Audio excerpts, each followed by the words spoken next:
আর অন্যদিকে জল যন্ত্রণা অব্যাহতই রয়েছে ঘাটালে।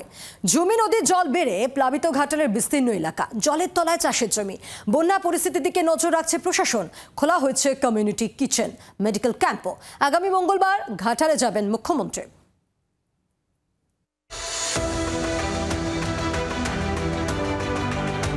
দুর্ভোগ কমার লক্ষণ নেই ঘাটালে। এবার ঝুমি নদীর জল বেড়ে নতুন করে বিপত্তি। প্লাবিত হয়েছে ঘাটাল ব্লকের মনসুকা গ্রাম পঞ্চায়েত এলাকার একাধিক গ্রাম।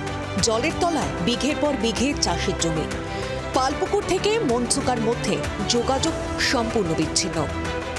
এটা নিয়ে তো 5 বার বন্যা চলে আসলে আমাদের তো ব্যবসা বাণিজ্য খুবই এবারে আর্থিক সংকট, এবং সবসময় দোকানের উপর দিয়ে এইসব জল, মানুষ যাতায়াত করতে পারছে না। এখানে যে চাতালটি আছে এইটার জন্য রাস্তাঘাট একবারেই ডুবে যাচ্ছে।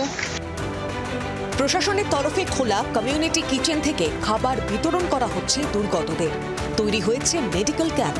বন্যা পরিস্থিতির দিকে নজর রাখছেন প্রশাসনিক আধিকারিকরা। আমাদের সমস্ত পরিষেবা চলছে, medical camp, animal treatment camp, fodder distribution, relief distribution এবং রান্না করা খাবার বিলি সবটাই চলছে। আগামী কাল পরশু এটা চলবে। এসডি অফিস থেকেও রান্না করা হবে আগামী কাল পরশুতে। আমরা পরিস্থিতির উপর নজর রেখেছি। আমাদের কন্ট্রোল রুম খোলা আছে এবং আমাদের রক্ষাকারী দল, পানীয় জল সরবরাহ সবটাই চালু রেখেছি। আগামী 5ই অগস্ট ঘাটালে বন্যা পরিদর্শনে আসছেন মুখ্যমন্ত্রী মমতা বন্দ্যোপাধ্যায়।